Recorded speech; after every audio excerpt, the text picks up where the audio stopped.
Welcome to हरियाली education hubs friend. देखिए, आज कनिष्क सहायक का जो नोटिफिकेशन निकला हुआ है ना, उसकी इनने अनुमानित डेट वही दी हुई है जो कि पहले दी हुई थी।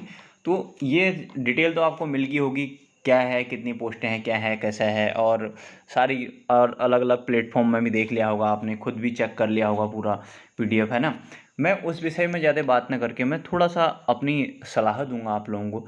देखिए, 3 साढ़े 3 महीने बहुत ज़्यादा होते हैं, मैंने पहले ही बोला। देखिए, होता क्या है ना, हम लोग यार अब तो नहीं होगा करके हम एक ही उसी टाइम अपने हथियार डाल देते हैं। ऐसा बिल्कुल भी मत करना। जो नए साथी हैं उनके लिए मैं बोल रहा हूँ, ठीक है। आप लोग मतलब थोड़ा थोड़ा थोड़ा थोड़ा करके अपने को नीचे को मत ले जाते रहना, ठीक है। तो आप लोग क्या करना, लगे रहना। मैं पहले भी बोल रहा हूँ कि मोटिवेशन, एक एक्सटर्नल मोटिवेशन वैसे कुछ नहीं होता है, फिर भी मैं आप लोगों के लिए प्रयास करूँगा, है ना। देखिए, होता क्या है ना, सबसे पहली बात तो आप लोग क्या करना, अब पढ़ाई के साथ साथ ही रिवीजन भी शुरू कर देना। रिवीजन वैसे पहले से ही कर रहे होंगे, मतलब कि पीवाईक्यू और उन सब चीज़ों में ज़्यादा जोर देना। पीवाईक्यू और जो अभी तक आप लोगों ने नोट्स बनाई हैं वो, या फिर जो भी आपका सोर्स है, मतलब देखिए, अगर बहुत ज़्यादा पढ़ लेंगे तो फिर वो चीज़ें रिवाइज नहीं हो पाएंगी, तो फिर उसको वो चीज़ें रखी की रखी रह जाती हैं। जितना भी पढ़ा है उसको एटलीस्ट रिवाइज ज़रूर कर लेना, उन चीज़ों का रिवीजन ज़रूर कर लीजिएगा, है ना। देखिए, एक चीज़ होती है ना, जो भी एरिया हमने पढ़ा है उस एरिया का, अगर उस एरिया से तो आए तो वहाँ से हमारा क्वेश्चन नहीं आना चाहिए, ठीक है। उस क्वेश्चन को हमने एकदम कैप्चर कर देना चाहिए, ठीक। जो जो हमने सेगमेंट पढ़ लिया है वहाँ से एकदम वहाँ से कैप्चर होना चाहिए। अब उसका तरीका क्या है, उसकी पीवाईक्यू देखिए, वो क्वेश्चन पूछ क्या रहा है उस वाले एरिया से। पीवाईक्यू, फिर प्रैक्टिस सेट वगैरह बहुत सारी चीज़ें होती है ना। प्रैक्टिस सेट का मतलब अंट शंट प्रैक्टिस सेट भी मत करने लग जाना, कोई मतलब नहीं होता। सबसे पहले तो पीवाईक्यू कीजिए, उससे रिलेटेड जो, अब तो ऐसी बुकें भी हैं कि उनमें से उससे रिलेटेड वो दिए रहते हैं, उसका एक्सप्लेन दिए रहते हैं, जैसे घटना चक्र। और दूसरी बात ना, मैं और चीज़ बताऊंगा, जो यूथ पब्लिकेशन वाली बुक है ना, उसमें यार बहुत मतलब वो पीवाईक्यू क्वेश्चन तो दिए हुए हैं, वो अच्छी बात है। उसके ना जो एक्सप्लेन वाले हैं बीच में, कहीं कहीं पर वो एक्सप्लेन भी गलत दिया है, और उनके आंसर भी, उनके सी ई करके ऐसे ऑप्शन भी गलत दिए हुए हैं। थोड़ा वहाँ पर देख देख के ही करना उसको, अगर आप लोग खुद से कर रहे हैं तो। वैसे मैं तो करा ही रहा हूँ, जहाँ जहाँ पर गलत होगा मैं आप लोगों को बता दूंगा। जैसे वन रिपोर्ट वगैरह में मैंने बताया था, आज भी इससे पहले थोड़ी देर पहले मैंने एक वीडियो डाली थी, है ना। हमारा वन रिपोर्ट वाला कंप्लीट भी हो गया, हम नेक्स्ट वाला चैप्टर करेंगे। पीवाईक्यू करना ज़्यादा से ज़्यादा, लेकिन देखना कि उसमें कहीं की जो एक्सप्लेन वगैरह दिए हैं या फिर कोई आंसर दिए हैं वो गलत तो नहीं दिए हैं, है ना। जो सॉल्व वाले पीवाईक्यू कर रहे होंगे उनमें खास तौर पर ध्यान देना कि वो कहीं उनके आंसर गलत तो नहीं दिए हैं। बहुत सारे क्वेश्चन मैंने तो देखे इसमें, यूपीपीएससी वाले जो क्वेश्चन थे, इन लोगों ने वो, इसने यूथ पब्लिकेशन वाले ने उसमें आंसर गलत दिए हैं बहुत जगह उसका एक्सप्लेन भी गलत दिया है। जैसे कि वो फॉरेस्ट वाले में एक टिहरी डिस्ट्रिक्ट करके उसने गलत दिया हुआ था, मैंने वहाँ पर बताया भी है, आप लोग वहाँ देखना, है ना। तो मेरा कहने का मतलब ये है कि अब हबड़ तबड़ मत मचाना, जैसे आप लोग पढ़ रहे हैं वैसे ही लगे रहे ना, है ना। 3 साढ़े 3 महीने बहुत ज़्यादा होते हैं यार। फिर उसके बाद अभी शिषपाल वाला इनने निकाला नहीं है, शायद उसको अलग से निकालेंगे या जो भी करेंगे, ठीक है। ये भी हमारी 750-51 पोस्टें हैं करीब, है ना।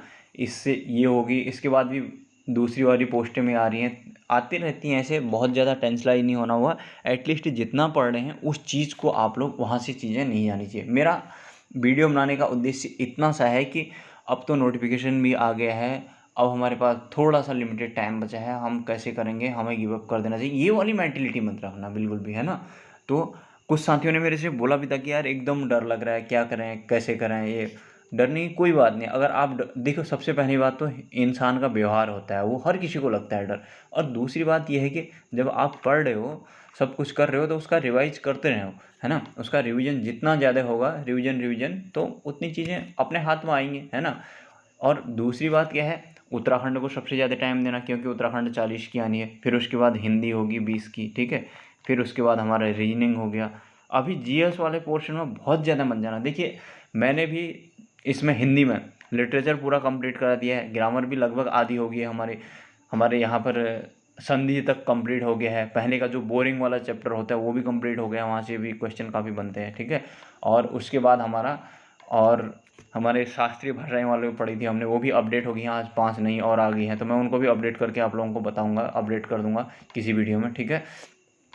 तो आप लोग क्या करना, जो जो चीज़ें कर रहे हैं उनके PYQ करना अभी से शुरू कर दीजिए, उनसे रिलेटेड प्रैक्टिस अभी से करना शुरू कर दीजिए। अभी ये भी मत सोचना कि हाँ यार हमारे पास 3 साढ़े 3 महीने हैं, बहुत मस्त हैं, चादर खींच के सो जाते हैं, ऐसा भी नहीं है। इसका मतलब मैं ये नहीं बोल रहा हूँ कि आप लोग चादर खींच के सो जाइए। अपना जो रिदम है, जो कंसिस्टेंसी है, जो कंटिन्यूटी है, उसको बनाए रखिएगा, है ना, उससे डगमगाना नहीं है। तो मैं इतना ही बोलना चाह रहा था फ्रेंड्स, आप लोग लगे रहना, है ना। मेरी ओर से आप लोगों को एक मोटिवेशन है, और क्लासेस तो आती रहेंगी, साथ में मैं कोशिश कर रहा हूँ कि PYQ करो ज़्यादा से ज़्यादा लाएँ हम, है ना। उससे एक पढ़ने का पैटर्न भी पता चलता है हमें, क्या पढ़ना है क्या नहीं पढ़ना है, और प्रैक्टिस भी होती है चीज़ों की, और उससे रिलेटेड फिर वहीं से तो क्वेश्चन देगा यार कहाँ। और दूसरी बात, कनिष्ठ सहायक का 12th लेवल का एग्ज़ाम है यार, बहुत ज़्यादा इतना टफ भी नहीं आएगा, बहुत ज़्यादा वो मत करना आप लोग, डरना मत उस चीज़ से, ठीक है। इतना हल्के भी में मत लेना। मतलब कि मेरा कहने का मतलब है कि जैसे बने हो ऐसे ही बने रहना, थोड़ा थोड़ा थोड़ा करके चीज़ों को बढ़ाना, थोड़ा थोड़ा करके रेज करना, है ना। तो थोड़ा थोड़ा करके अब अपनी स्पीड को थोड़ा थोड़ा बढ़ाना शुरू कीजिए, बट डिमोरलाइज होके ये अपना माथा मत पटकने लग जाना कि यार ये हो गया यार। दूसरी बात, आरक्षण वाला नौटंकी है वो, आरक्षण वाले में यार अब वो है तो सभी के लिए है, बहुत गलत है वो, है ना, है गलत है वो, बहुत कोर्ट में चल रहा है उसका, अब देखो क्या आता है। लेकिन उस चीज़ को लेके भी मेरे ख्याल से तो यार क्या हो कर सकते हो, डेमोलाइज हो गए तो फिर मॉरल डाउन करोगे तो अपना क्या ही जो हो जाएगा, जो निकलना होगा, जो पढ़ रहा होगा तो पढ़ ही रहेगा ना। तो उससे कुछ फ़ायदा नहीं होगा, टूटना नहीं होगा, बस लगे रहो, हो जाएगा, है ना। इतना ही बोलता हूँ। नेक्स्ट वीडियो आप लोगों के लिए लाऊंगा, मैं फिर अपडेट करूँगा आप लोगों को, अपना ध्यान दीजिएगा आप लोग। और मेरा उद्देश्य ये था कि अपनी कंसिस्टेंसी को बनाए रखना और चीज़ों से डिमोरलाइज मत होना, ठीक है। तो चलिए फ्रेंड्स, इतना ही करते हैं, आप लोग ध्यान रखिएगा अपना, बाय बाय, टेक केयर।